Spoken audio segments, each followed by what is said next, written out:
এই ফুটে এবার এই ঝোলের উপর দিয়ে জিরে বাটাটা দিয়ে দেবো। কষানোর সময় জিরেটা দিইনি, কারণ সেন্টটা চলে যাবে। এবার মাছগুলো দিয়ে দেবো।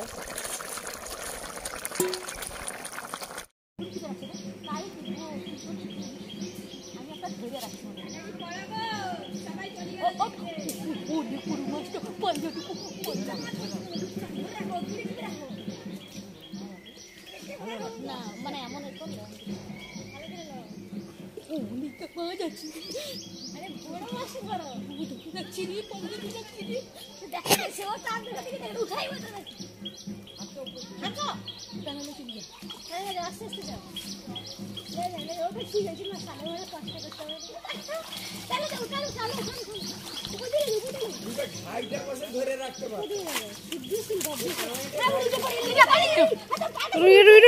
রুইকা ধরো, সাই পিনাসটা ছাড়ো, রুই ধরে ধরো।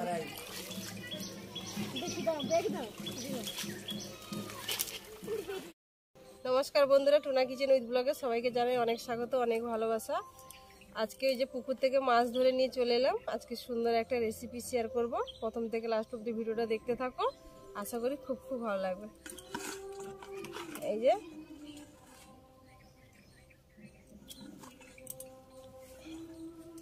এগুলো রুই মাছ, সাইজটা কিন্তু খুব সুন্দর। মাছটা এখনো জ্যান্ত আছে।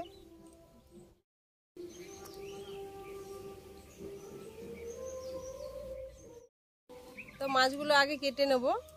পুকুরের মাছ দেখতে ছোট হলে কিন্তু খুবই টেস্ট মাছগুলো। বিনা খাবারের মাছ এগুলো, আমাদের পুকুরে কোনো খাবার দেওয়া হয় না, কিছু না। এই পাঁক খেয়ে খেয়ে বড় হয়েছে মাছগুলো, খুবই টেস্ট। তো এই মাছগুলো গোটা গোটা রাখলে কিন্তু রান্না করতে অসুবিধা হবে, ভেতরে কিছু ঢুকবে না। তা দুটো করে দিচ্ছি, 2 পিস করে দেবো।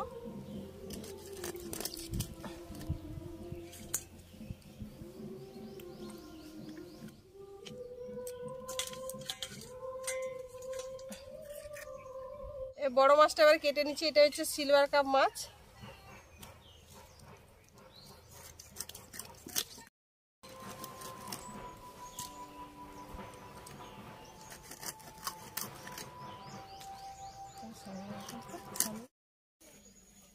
বাগান থেকে এবার একটু লাউ শাক কেটে নেব।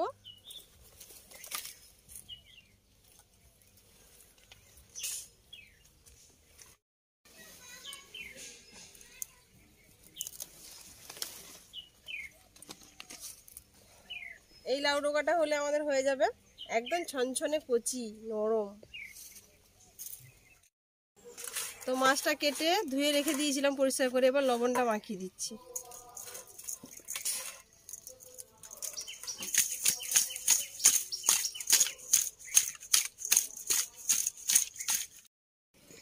এবার আলুগুলো কেটে নেব। লাউ শাকটা কাটা হয়ে গেছে।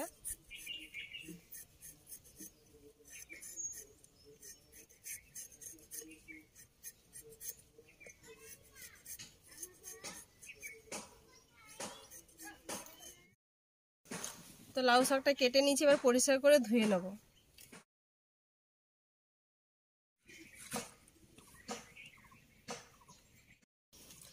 তো বেশি কিছু কিন্তু উপকরণ লাগছে না, একদম জ্যান্ত মাছ, তেল মশলাও কম।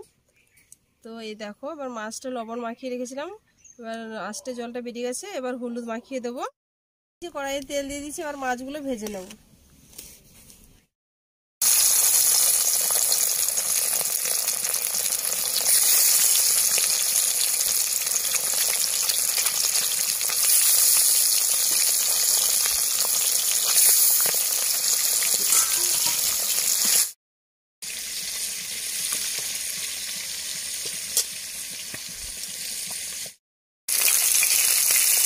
মাছগুলো ভাজা হয়ে গেছে, উঠিয়ে নিচ্ছি।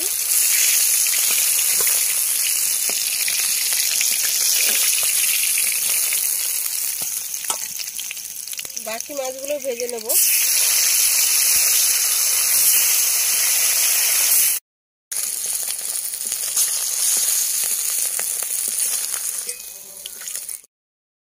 মাছ ভাজা গেছে, আবার কিছুটা ওই মাছ ভাজার তেলে তেল দিয়ে দিচ্ছি। মাছ ভাজার তেলে এবার পেঁয়াজ বাটা দিয়ে দিলাম।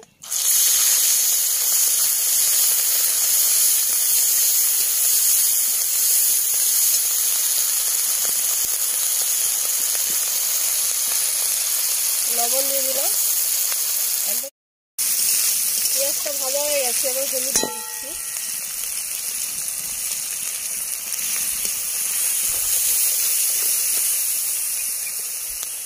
লঙ্কার গুঁড়ো দিয়ে দিচ্ছি।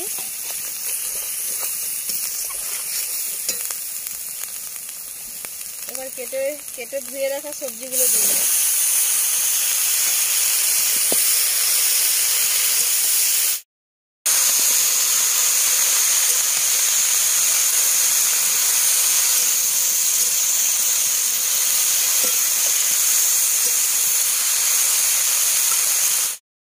কিন্তু বেশি কষাবো না, এবার জল দিয়ে দেবো।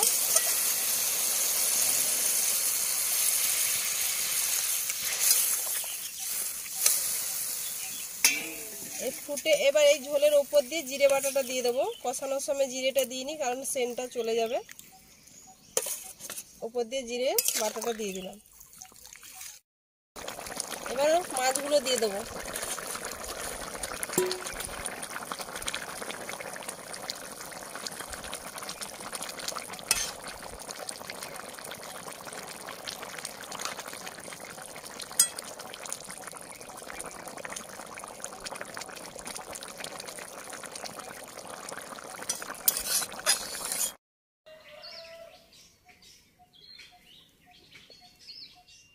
তো ভাত নিয়ে বসে পড়েছি। এরকম লোভনীয় মানে রান্না থাকলে আর লোভ সামলানো যাচ্ছে না। ভাত নিয়ে বসে পড়েছি, অনেকটা বেলাও হয়ে গেছে। তো দেখো বেড়ে নিচ্ছি।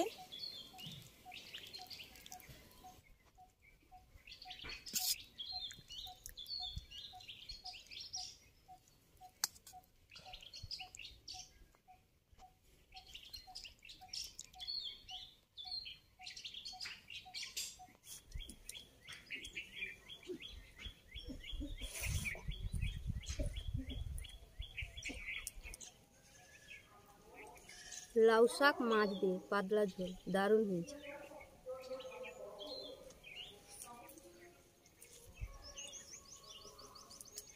তো ভিডিওটা এখানেই শেষ করলাম। ভালো লাগলে অবশ্যই লাইক কমেন্ট করো, শেয়ার করো, সাবস্ক্রাইব করো, সঙ্গে থেকো। আর এতটাই খিদে পেয়েছে আর এতটা সুন্দর রান্না হয়েছে যেন কপা কপ খেয়ে নিচ্ছি, কথা বলার টাইম নেই। দেখা হচ্ছে অন্য কোনো রেসিপির সঙ্গে। ততক্ষণ সবাই ভালো থেকো, সুস্থ থেকো, বাই।